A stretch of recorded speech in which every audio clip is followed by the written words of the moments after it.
Hello everyone, welcome back to Glorious English Coaching by Anshula. This is part 1 of literary device. The first literary device is simile. A comparison using like or as. जब भी हम दो चीज़ों की तुलना as या like ऐसे words को यूज़ करके करते हैं उसे हम simile कहते हैं. Example, she is as brave as a lion.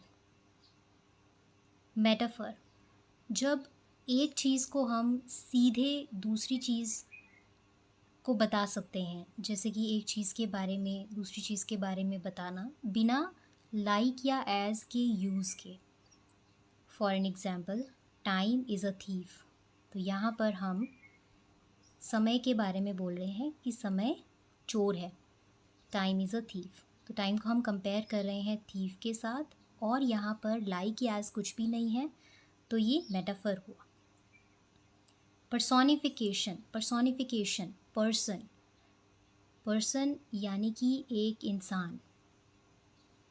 तो जब भी हम किसी निर्जीव चीज़ को ह्यूमन क्वालिटी दे देते हैं, उसके बारे में ऐसे बताते हैं जैसे कि हम किसी इंसान के बारे में बता रहे हैं.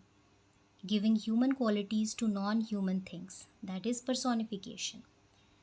The wind whispered through the trees. Whisper यानी कि धीरे धीरे बोलना.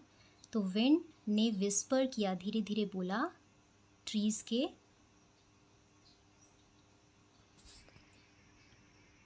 बीच से.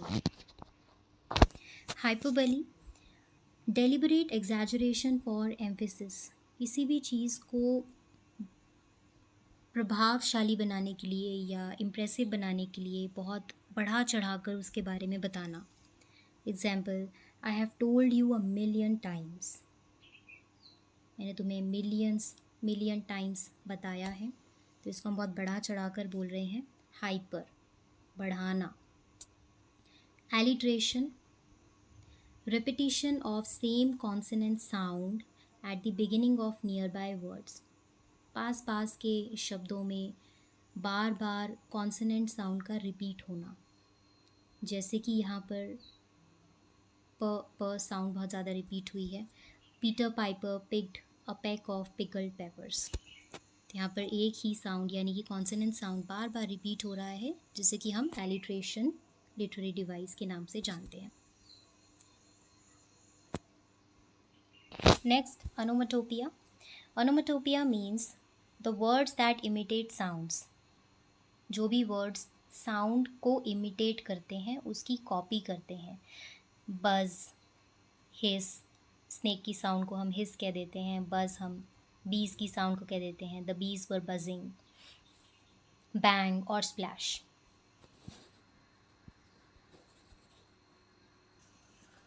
That's all about today's video. Stay connected for part 2. Bye-bye.